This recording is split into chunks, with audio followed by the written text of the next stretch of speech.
Ladies and gentlemen, we as URA are very excited to have you here.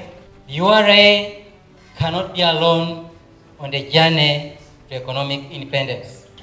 So how do you think URA can facilitate private sector development or investment?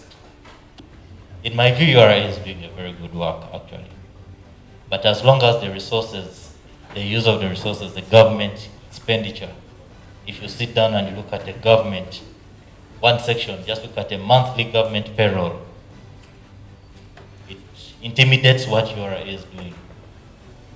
Some of these measures can be cut from the other sister agencies that URA works with. There should be value addition, and that is branding and the packaging. When we are sending or importing or exporting something, there is that need of branding. In a year, if URA can give a waiver of 2 or 3 times, if some compliant taxpayer is missing the deadline, you can give a waiver of 2 or 3 times in a year, so that he is at least there to say, okay, fine, there is something for us. URA team should have members who move down the small businesses and educate them more about the services of URA and the benefits and whatever information that you need to flow. We begin by looking at the penalty on IFRIS. That's a penalty of 6 million per piece of paper, per invoice not issued. We think that penalty is harsh. So if the URA can try and ensure that it's an easier process to get a PIN number, that's another way of getting everyone on the register.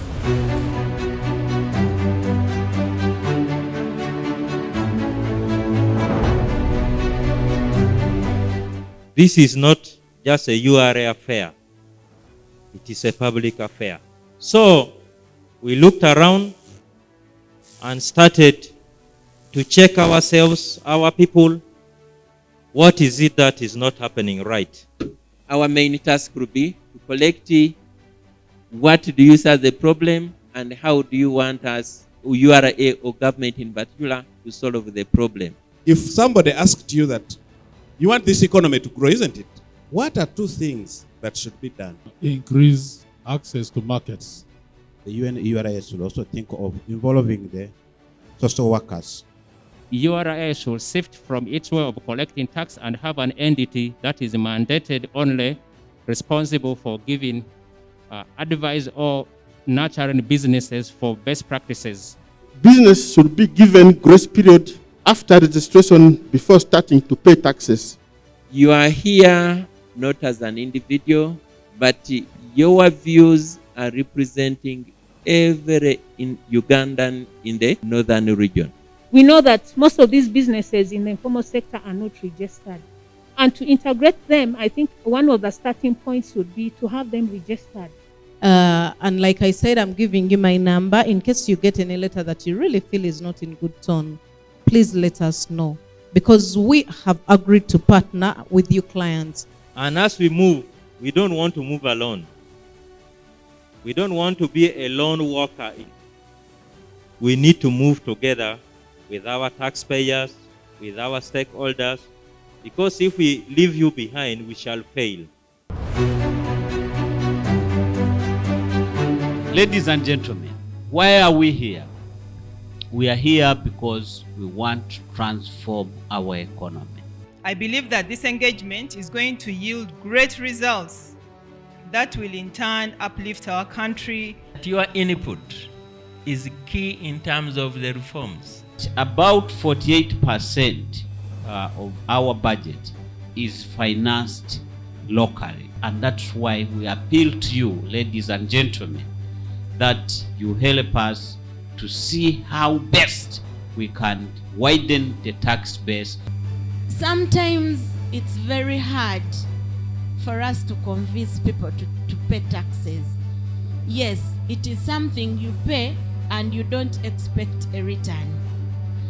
But if I have paid tax for 10 years and I still have a bad road, I cannot access clean water, then am I paying taxes? URA has been on board. We are grateful. But there is a deliberate level of laziness. The cost of compliance is higher than the cost of defiance. For me, my opinion is the public, the general public, have negative opinion on URA. It's like the URA are working with already established tax base like Nile breweries, but for those who are growing, they are not doing what? They are not working hard to develop those kind of categories. Our request, my request in this meeting is that the indigenous NGOs who are complying should also be considered. Your contribution today is going to transform the business processes in URA and Uganda in general.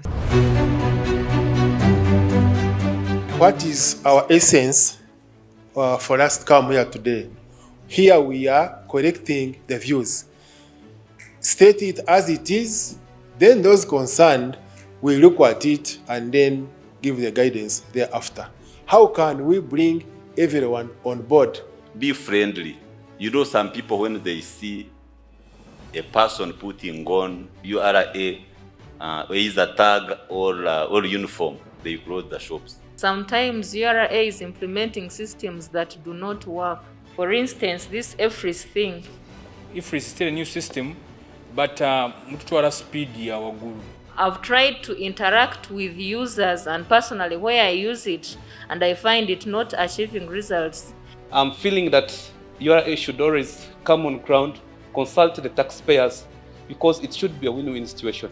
So my point is, if everybody was registered in a centralized system, you would be able to track without even moving. You should be able to tap this tax from the point of usage, not at the will of the suppliers. The law was passed. Don't issue a trading license without TIN number. But the local government officials, they're continuing the same. Because URA for them implementing, instead of availing for them the data, to URA officials, they oppose it. So the two agents of the government are not working together. Having one entity or agency collecting taxes, it will avoid double taxation. So whatever is happening, it's good you've brought it. You bring some of them up. We appreciate. We are doing our best. We are on the way. As I said earlier, you cannot eat the whole elephant at a go, but you cut into pieces, piece by piece. Eventually, you will finish your task. URA acknowledges that these realities and desires of transformative approach to serve clients better, we cannot do it alone. Maybe what I want to add on top of that as a researcher that Uganda, we are still behind. We are collecting 13%. The ratio of our tax collection to our GDP is 13%. It has been there for some good time. And we are trying to find the reasons why. URA needs to do more of tax education and sensitization. You find that many of our community people here do not understand the processes. We need one tax collector for all these particular taxes. URA has been rigid with 18% threshold, which we feel it is much for the private sectors. We have a problem whereby when a new person comes in, for example, if we've been having a compliance manager and he's promoted to another rank, and we've been having assessments which we cleared with that person, the new person coming in doesn't build from where the old person started. If we are to improve at the portal of URA, can you have a variety of major languages that are being used in Uganda? By the time URA is organizing such a workshop, it's actually a humbling state of saying there's no way we can run away from the stakeholders. And for all the remarks and the proposals that are coming forward, we are going to gather them, and it must influence the way we've been administering. Uganda Revenue Authority, developing Uganda together.